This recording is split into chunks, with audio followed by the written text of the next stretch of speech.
ପିଲାମାନେ ଆଜି ଆମେ ଲୋକବାଣୀ ବିଷୟରେ ପଢ଼ିବା। ପ୍ରଥମେ ଲୋକବାଣୀ କାହାକୁ କୁହାଯାଏ ତାକୁ ଦେଖିବା, ତାପରେ ଲୋକବାଣୀ ଓ ତାର ଅର୍ଥକୁ ଆମେ ଦେଖିବା। ପିଲାମାନେ ଲୋକବାଣୀ କାହାକୁ କୁହାଯାଏ ନା ଲୋକ ମୁଖରେ ଯୁଗ ଯୁଗ ଧରି ଚଳି ଆସୁଥିବା ଏବଂ ବିଭିନ୍ନ ପରିସ୍ଥିତିରେ ପ୍ରୟୋଗ କରାଯାଉଥିବା ବିଶେଷ ଉକ୍ତି ଗୁଡ଼ିକୁ ଆମେ ଲୋକବାଣୀ ବୋଲି କହିଥାଉ। ଭେରି ଭେରି ଇମ୍ପୋର୍ଟାଣ୍ଟ ପିଲାମାନେ। ଏବଂ ଲୋକବାଣୀକୁ ଆଉ କ'ଣ କହିଥାଉ ପିଲାମାନେ ନା ଲୋକୋକ୍ତି ବୋଲି କହିଥାଉ। ଲୋକ ମୁଖରେ ଯୁଗ ଯୁଗ ଧରି ଚଳି ଆସୁଥିବା ଏବଂ ବିଭିନ୍ନ ପରିସ୍ଥିତିରେ ପ୍ରୟୋଗ କରାଯାଉଥିବା ବିଶେଷ ଉକ୍ତି ଗୁଡ଼ିକ ଲୋକବାଣୀ ବା ଲୋକୋକ୍ତି ବୋଲି କୁହାଯାଏ। ବୁଝିପାରିଲ ପିଲାମାନେ? ଏ ଯେଉଁ ଲୋକବାଣୀ ପ୍ରତ୍ୟେକ ଭାଷାରେ ରହିଛି। ଯେମିତିକି ଇଂରାଜୀରେ ମାଇଟ୍ ଇଜ୍ ରାଇଟ୍, ସେହିପରି ଓଡ଼ିଆରେ ଜୋର ଜାର ମୁଲକ ତାର, ହିନ୍ଦୀରେ ନାଚ ନା ଜାନେ ଆଙ୍ଗନ ଟେଢ଼ା, ସେହିପରି ଓଡ଼ିଆରେ ନାଚି ନ ଜାଣିଲେ ବାଟର ଦୋଷ। ବୁଝିପାରିଲ ପିଲାମାନେ? ଏବେ ଆମେ ଦେଖିବା ଯେ ଲୋକବାଣୀ ଏବଂ ତାହାର କିଛି ଅର୍ଥ ଦେଖିବା। ତ ଚାଲନ୍ତୁ ଡେରି ନ କରି ଭିଡ଼ିଓଟିକୁ ଷ୍ଟାର୍ଟ କରିବା। ଆଉ ଯେଉଁ ପିଲାମାନେ ବି ଆମ ଏଇ ଚ୍ୟାନେଲଟିକୁ ସବସ୍କ୍ରାଇବ୍ କରିନାହାନ୍ତି ସେମାନେ ଆମ ଏଇ ଚ୍ୟାନେଲଟିକୁ ନିହାତି ଭାବରେ ସବସ୍କ୍ରାଇବ୍ କରନ୍ତୁ, ସେୟାର କରନ୍ତୁ ଏବଂ ଲାଇକ୍ ନିହାତି ଭାବରେ କରିବେ, ଯାହାଫଳରେ ଏହିପରି ଭିଡ଼ିଓ ତୁମମାନେ ପାଇପାରିବ। ତ ଚାଲନ୍ତୁ ଡେରି ନ କରି ଷ୍ଟାର୍ଟ କରିବା। ଲୋକବାଣୀ ଯେଉଁଟାକି ଅକାଳେ ନିୟମ ନାସ୍ତି, ଯାହାର ଅର୍ଥ ହେଉଛି ଅସୁବିଧା ସମୟରେ ନିୟମ ମାନି ଚଳିବା ଅସମ୍ଭବ ହୋଇପାରେ। ବୁଝିପାରିଲ ପିଲାମାନେ? ଅତି ଭକ୍ତି ଚୋରର ଲକ୍ଷଣ। ଏହାର ଅର୍ଥ ହେଉଛି କାର୍ଯ୍ୟ ହାସଲ ଉଦ୍ଦେଶ୍ୟ ରଖି ଉପରକୁ ବିନମ୍ର ଭାବ ଦେଖାଇବା। ନେକ୍ସଟ, ଅଣ୍ଟି ଛୁରୀ ତଣ୍ଟି କାଟେ, ଯାହାର ଅର୍ଥ ହେଉଛି ଆତ୍ମୀୟ ଲୋକ ଶତ୍ରୁତା ଆଚରଣ କରିବା। ଅଠା କାଠିରେ ପଡ଼ିବା, ଯାହାର ଅର୍ଥ ହେଉଛି ଅସୁବିଧା ପରିସ୍ଥିତିର ସମ୍ମୁଖୀନ ହେବା। ଅନ୍ଧ ଦେଶକୁ ଗଲି ଦର୍ପଣ ବିକି, ଯାହାର ଅର୍ଥ ହେଉଛି ମୂର୍ଖଙ୍କ ଆଗରେ ତତ୍ତ୍ୱ କଥା କହିବା। ବୁଝିପାରିଲ ପିଲାମାନେ? ଅଳସୁଆର ବାରବାଟୀ ଚାଷ, ଏହାର ଅର୍ଥ ହେଉଛି ନିକମା ବା ଅଳସୁଆ ଲୋକର ବୃଥା ଆସ୍ଫଳନା। ଅଧର୍ମ ବିତ୍ତ ବଢ଼େ ବହୁତ, ଗଲାବେଳେ ଯାଏ ମୂଳ ସହିତ, ପାପ ଅର୍ଜିତ ଧନ ସମୂଳ ନଷ୍ଟ ହୁଏ। ଅଦା ବେପାରୀର ଜାହାଜ ମୂଲ, ଯାହାର ଅର୍ଥ ହେଉଛି ଅନାଧିକାର ଚର୍ଚ୍ଚା। ଅତି ପରିଚୟ ଗୌରବ ନଷ୍ଟ। ଲୋକବାଣୀର ଅର୍ଥ ହେଉଛି ଅଧିକ ସମ୍ପର୍କ ବା ମିଳାମିଶାରେ ସମ୍ମାନ ହ୍ରାସ ପାଏ। ବୁଝିପାରିଲ ପିଲାମାନେ? ଅନ୍ଧ ଥରେ ବାଡ଼ି ହଜାଏ, ଯାହାର ଅର୍ଥ ହେଉଛି ଅଭିଜ୍ଞତାରୁ ସତର୍କ ହେବା ବା ଶିକ୍ଷା ଲାଭ କରିବା। ନେକ୍ସଟ, ଅମୃତ ହାଣ୍ଡିରେ ବିଷ କଣିକାଏ, ଯାହାର ଅର୍ଥ ହେଉଛି ସାମାନ୍ୟ ଖରାପ ଅନେକ ଭଲକୁ ନଷ୍ଟ କରେ। ବୁଝିପାରିଲ ପିଲାମାନେ?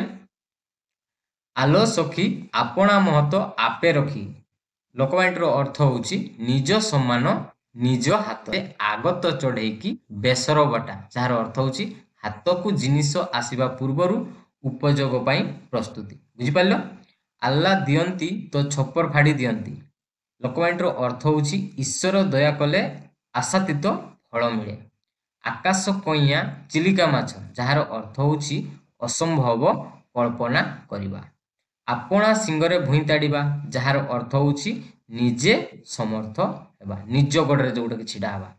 ଆଖୁ କିଆରିରେ ପଶିଯିବା, କୌଣସି କାର୍ଯ୍ୟ ଉତ୍ତମ ରୂପେ ନିର୍ଣ୍ଣୟ କରି ନ ପାରିବା। ୟାକୁ ଏମିତି ମନେ ରଖ ଯେ ଆଖୁ କିଆରି, ତମେ ଯଦି ଗୋଟେ କାମକୁ କରିପାରିଲ ନାହିଁ, କେହି ବି ଯେକୌଣସି ବି କେହି ଯଦି ସେ କାମଟିକୁ ଛାଡ଼ିକିରି ସେ ଡରିକିରି ସେ କାମଟିକୁ କରିବା ପାଇଁ ହେବ, ତେଣୁ ସେ ଡରିକି ସେ ଆଖୁ କିଆରିରେ ପଶିଗଲା, ଯାହାର ଅର୍ଥ ହେଉଛି ଯେ ସେ କାର୍ଯ୍ୟଟାକୁ ସେ କ'ଣ ଉତ୍ତମ ଭାବରେ ନିର୍ଣ୍ଣୟ କରି ନ ପାରିଲା, ତେଣୁ ସେ ଲୁଚିଗଲା। କୋଉଠି ନା ଆଖୁ କିଆରିରେ। ଆଖୁ କିଆରିରେ ପଶିବା ଲୋକବାଣୀର ଅର୍ଥ ହେଉଛି କୌଣସି କାର୍ଯ୍ୟ ଉତ୍ତମ ରୂପେ ନିର୍ଣ୍ଣୟ କରି ନ ପାରିବା।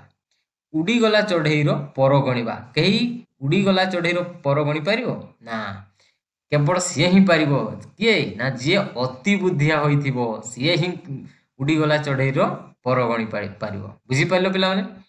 ଉପର ଚିକଣ ଭିତରେ ଫମ୍ପା, ୟାର ଅର୍ଥ ହେଉଛି ଯେଉଁଠିକି ବାହାରଟା ବହୁତ ସୌନ୍ଦର୍ଯ୍ୟ ଥାଇ ଭିତର ଶୂନ୍ୟ। ଉପର ଚିକଣ କିନ୍ତୁ ଭିତର ଫମ୍ପା। जो दिखता है वो होता नहीं, जो होता है वो दिखता नहीं। बुझिपारल ना? नेक्स्ट, ऋषि जटा छिंडेवा, ऋषि जटा छिंडेवा, यार अर्थ होची धैर्यवान व्यक्ति अत्यंत क्रोध प्रकाश करवा। ବୁଝିପାରିଲ ପିଲାମାନେ? ଏକା ମାଘକେ ଶୀତ ଯାଏ ନାହିଁ। ଏକା ମାଘକେ ଶୀତ ଯାଏ ନାହିଁ ଲୋକବାଣୀର ଅର୍ଥ ହଉଛି ଦୁର୍ଯୋଗ କେବଳ ଥରେ ଆସେ ନାହିଁ। ଏ ମନ ଖୋଜୁ ଯାଏ ଯାହା କାଳେ ପ୍ରାପ୍ତ ହୁଏ ତାହା। ଏହାର ଅର୍ଥ ହଉଛି ସମୟ ଅନୁଯାୟୀ ମନ ଅନୁସାରେ ଫଳ ମିଳିବା। ବୁଝିପାରିଲ ପିଲାମାନେ? ଏଟା ଭେରି ଭେରି ଇମ୍ପୋର୍ଟାଣ୍ଟ ପିଲାମାନେ। ଅଟ ମୁହଁରେ ଜିରା, ଯାହାର ଅର୍ଥ ହଉଛି ଅଧିକ ଆଶା କରୁଥିବା ବ୍ୟକ୍ତିକୁ ଅଳ୍ପ ମିଳିବା। ବୁଝିପାରିଲ ପିଲାମାନେ? ଅସଦ ରାଗରେ ତାଟିଆ କାମୁଡ଼ିବା, ଯାହାର ଅର୍ଥ ପ୍ରକୃତ ଲୋକ ବିରୋଧରେ କିଛି କରି ନ ପାରି ଅନ୍ୟ ଉପରେ ରାଗିବା।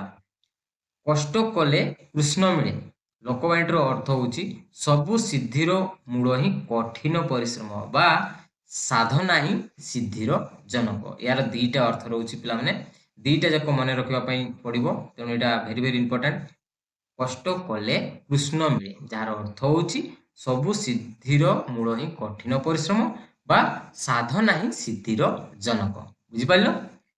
କବି ତୁଣ୍ଡ ମେଣ୍ଢା ମୁଣ୍ଡ, ଯାହାର ଅର୍ଥ ହଉଛି ଦୃଢ ବଚନ ବା ଅର୍ଷ ବଚନ। ଏହାର ମଧ୍ୟ ଦୁଇଟି ଅର୍ଥ ରହୁଛି, ଯୋଉଟାକି ଦୃଢ ବଚନ ବା ଅର୍ଷ ବଚନ।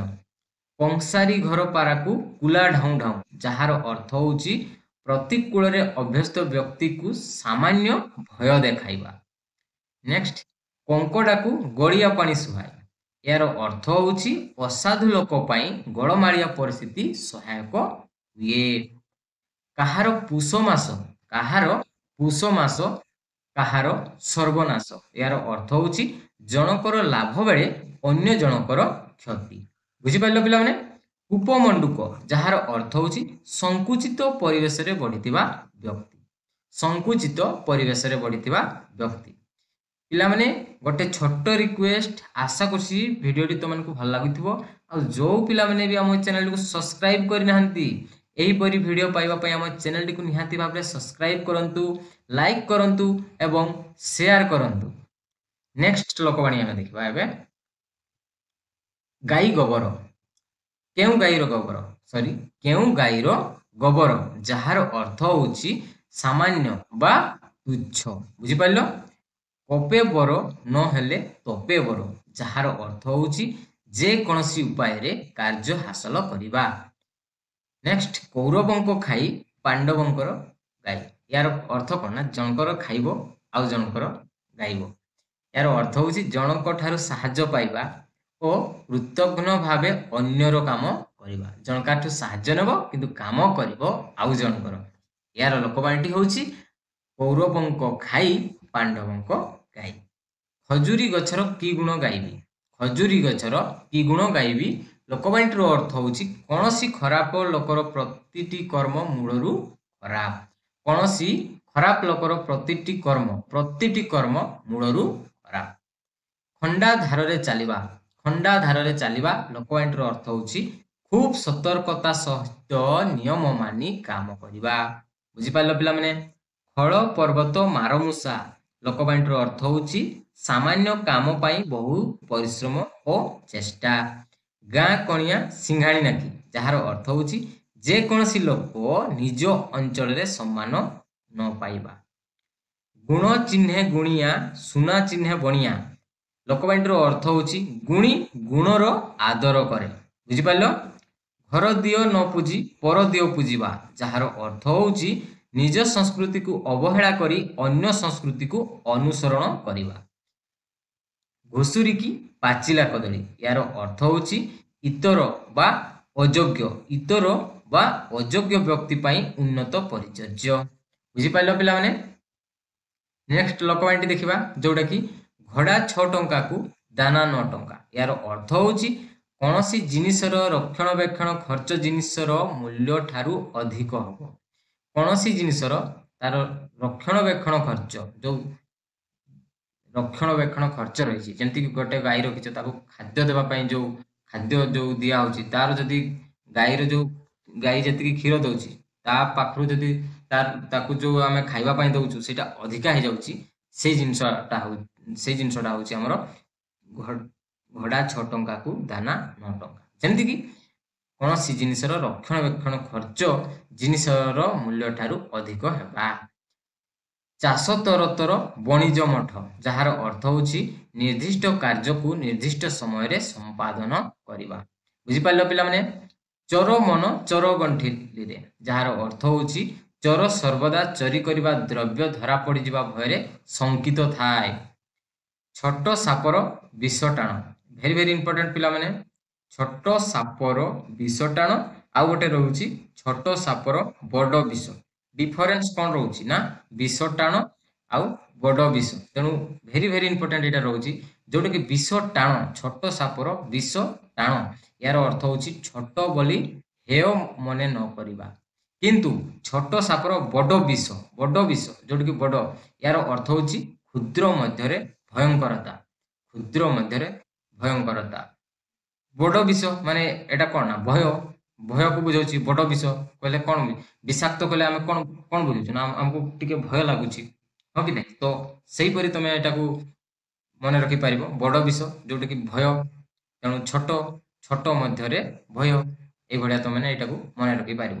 ଜାନ ଯାଉ ମାନ ଥାଉ, ଏହାର ଅର୍ଥ ହେଉଛି ସମ୍ମାନ ବା ଇଜ୍ଜତ ଜୀବନ ଠାରୁ ଅଧିକ। ବୁଝିପାରିଲ ପିଲାମାନେ? ଜୋର ଜାର ମୁଲକତାର, ଜୋର ଜାର ମୁଲକତାର, ଯାହାର ଅର୍ଥ ହେଉଛି ଶକ୍ତିଶାଳୀ ହିଁ ପ୍ରଭୁତ୍ୱ ବିସ୍ତାର କରେ, ଶକ୍ତିଶାଳୀ ହିଁ ପ୍ରଭୁତ୍ୱ ବିସ୍ତାର କରେ।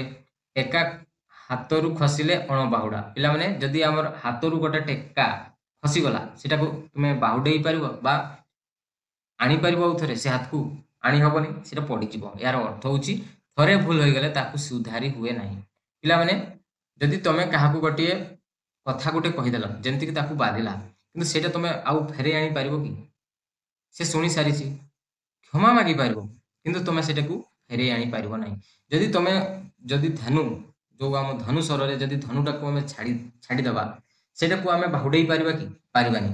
ଏହାର ଲୋକବାଣୀଟି ହେଉଛି ଯୋଉଟାକି ଟେକା ହାତରୁ ଖସିଲେ ଅଣବାହୁଡ଼ା। ବୁଝିପାରିଲ ପିଲାମାନେ? ଡେଙ୍ଗା ମୁଣ୍ଡରେ ଠେଙ୍ଗା, ଏହାର ଅର୍ଥ ହେଉଛି ଆଗୁଆ ଲୋକ ଉପରେ ଦାୟିତ୍ୱ ଓ ବିପଦ ଥାଏ। ଢିଙ୍କିଶାଳ କଥା ନ ଜାଣି ଢେଙ୍କାନାଳ କଥା କହିବା, ଏହାର ଅର୍ଥ ହେଉଛି ଘର କଥା ନ ଜାଣି ଦୂର ଦେଶର କଥା କହିବା। ବୁଝିପାରିଲ ପିଲାମାନେ? ଢୋକେ ପି ଦଣ୍ଡେ ଜି, ଏହାର ଅର୍ଥ ହେଉଛି କଷ୍ଟେ ମଷ୍ଟେ ଜିଇବା, କଷ୍ଟେ ମଷ୍ଟେ ବଞ୍ଚି ରହିବା। ତିନି ତୁଣ୍ଡରେ ଛେଳି କୁକୁର, ଯାହାର ଅର୍ଥ ହେଉଛି ମିଛ କଥା ଅନେକଙ୍କ ଦ୍ୱାରା ବାରମ୍ବାରିତ ପ୍ରକାଶିତ ହୋଇ ସତ୍ୟ ପରି ପ୍ରତୀତ ହୁଏ। ତିନି ତୁଣ୍ଡରେ ଛେଳି କୁକୁର, ତିନି ଜଣଙ୍କୁ ଯଦି କହିଲେ ଛେଳିଟା କୁକୁର, ତାହେଲେ ସେଟା କୁକୁର ହେଇଯିବ। ଏହାର ଅର୍ଥ ହେଉଛି କ'ଣ? ମିଛ କଥା ଯଦି ଅନେକଙ୍କ ଦ୍ୱାରା ବାରମ୍ବାର ପ୍ରକାଶିତ ହୋଇଥାଏ, ତାହା ସତ୍ୟ ପରି ପ୍ରତୀତ ହୁଏ। ବୁଝିପାରିଲ? ତୁଣ୍ଡ ବୈଦ ସହସ୍ର କୋଶ, ତୁଣ୍ଡ ବୈଦ ସହସ୍ର କୋଶ, ଯାହାର ଅର୍ଥ ହେଉଛି ଲୋକ ମୁଖରେ କଥା ବହୁ ଦୂର ପ୍ରସରି ଯାଏ। ତୁ ଯେତେ ମାଠିବୁ ମାଠ, ମୁଁ ସେଇ ଦରପଡ଼ା କାଠ, ଯାହାର ଅର୍ଥ ହେଉଛି ସ୍ୱଭାବ ସହଜେ ବଦଳେ ନାହିଁ। ତୁଳସୀ ଦୁଇ ପତ୍ରରୁ ବାସେ ବା ବିଛୁଆତି ଦୁଇ ପତ୍ରରୁ କୁଣ୍ଡାଇ ହୁଏ, ଯାହାର ଅର୍ଥ ହେଉଛି ପ୍ରକୃତ ଗୁଣ ପ୍ରାରମ୍ଭିକ ସ୍ତରରୁ ହିଁ ଜଣା ପଡ଼ିଥାଏ। ବୁଝିପାରିଲ ପିଲାମାନେ? ତେଲିଆ ମୁଣ୍ଡରେ ତେଲ, ତେଲିଆ ମୁଣ୍ଡରେ ତେଲ ଲୋକବାଣୀର ଅର୍ଥ ହେଉଛି ଦରିଦ୍ରକୁ ସାହାଯ୍ୟ ନ କରି ସ୍ୱଚ୍ଛଳ ବ୍ୟକ୍ତିକୁ ସାହାଯ୍ୟ କରିବା। ବୁଝିପାରିଲ? ଦୈବ ଦୌଡ଼ି ମଣିଷ ଗାଇ, ଯେଣିକି ଟାଣଇ ତେଣିକି ଯାଇ, ଯାହାର ଅର୍ଥ ହେଉଛି ବିଧି ନିର୍ଦ୍ଦେଶରେ ମଣିଷ ପରିଚାଳିତ। ବୁଝିପାରିଲ ପିଲାମାନେ? ନେକ୍ସଟ ଲୋକବାଣୀ ଦେଖିବା। ଦେଶ କେ ଫାଙ୍କ ନଈ କେ ବାଙ୍କ, ଦେଶ କେ ଫାଙ୍କ ନଈ କେ ବାଙ୍କ, ଲୋକବାଣୀର ଅର୍ଥ ହେଉଛି ଭିନ୍ନ ସ୍ଥାନରେ ଭିନ୍ନ ଚଳଣି ବା ପ୍ରଥା। ଧରାକୁ ସରା ମଣିବା, ଲୋକବାଣୀର ଅର୍ଥ ହେଉଛି ଅତି ଗର୍ବ ଭାବ ପ୍ରଦର୍ଶନ କରିବା। ଧାନ ପେଟରୁ ବାଳୁଙ୍ଗା ଜାତ, ଯାହାର ଅର୍ଥ ହେଉଛି ଗୁଣବତୀ ମା ଠାରୁ କୁପୁତ୍ର ଜନ୍ମ। ଧୀର ପାଣି ପଥର କାଟେ, ଧୀର ପାଣି ପଥର କାଟେ, ଯାହାର ଅର୍ଥ ହେଉଛି ଧୀର ସ୍ଥିର ଭାବେ କାର୍ଯ୍ୟ କଲେ ସଫଳତା ମିଳିଥାଏ। ଧୀର କଥାରେ ବୈରୀ ବଶ, ଏହାର ଅର୍ଥ ହେଉଛି ନମ୍ର ବ୍ୟବହାର ଦ୍ୱାରା ସମସ୍ତଙ୍କୁ ବଶୀଭୂତ ବା ନିଜର କରି ହୁଏ। ନଈ ସୁଅକୁ ବାଲି ବନ୍ଧ, ଏହାର ଅର୍ଥ ହେଉଛି ପିଲାମାନେ ଯଦି ନଈରେ ପାଣି ଯାଉଛି, ତୁମେ ଯଦି ବାଲିରେ ଯଦି ତାକୁ ବାନ୍ଧିବା ପାଇଁ ଚେଷ୍ଟା କରିବ, ସେଟା କେବେ ଅଟକିବ କି? ନା, ସେଟାକୁ ପଥର ଦେଇକି ଯଦି ତୁମେ ବାନ୍ଧିବ ତାହେଲେ ଅଟକିବ। କିନ୍ତୁ ଆମେ ଯଦି ବାଲି ଦେଇକି ବାନ୍ଧିବା, ସେଟା ଆମର କ'ଣ ହବ ନା ବୃଥା ପରିଶ୍ରମ ହେଇଯିବ, କାମଟା ବେକାର ହେଇଯିବ। आमर जो परिश्रम जो करिथिबा बांधिबा पई सेटा हमर बेकार हे जिवो तेणु तार अर्थ होची वृथा परिश्रम बा वृथा चेष्टा। न देखिला औ छ फड़ा जहार अर्थ होची असंभव कथा कहिबा। नई घर करी कुंभीर संगे कली यार अर्थ होची अधीन होई मुनिवरंक संगे कली। नाही मामू ठारू कणा मामू भल यार अर्थ होची किछि नथिबा अपेक्षा सामान्य थिबा भल। पेट पोष नाही दोष जहार अर्थ होची बंचिबा पई कोनसी वृत्ति ग्रहण करा जाई पारे।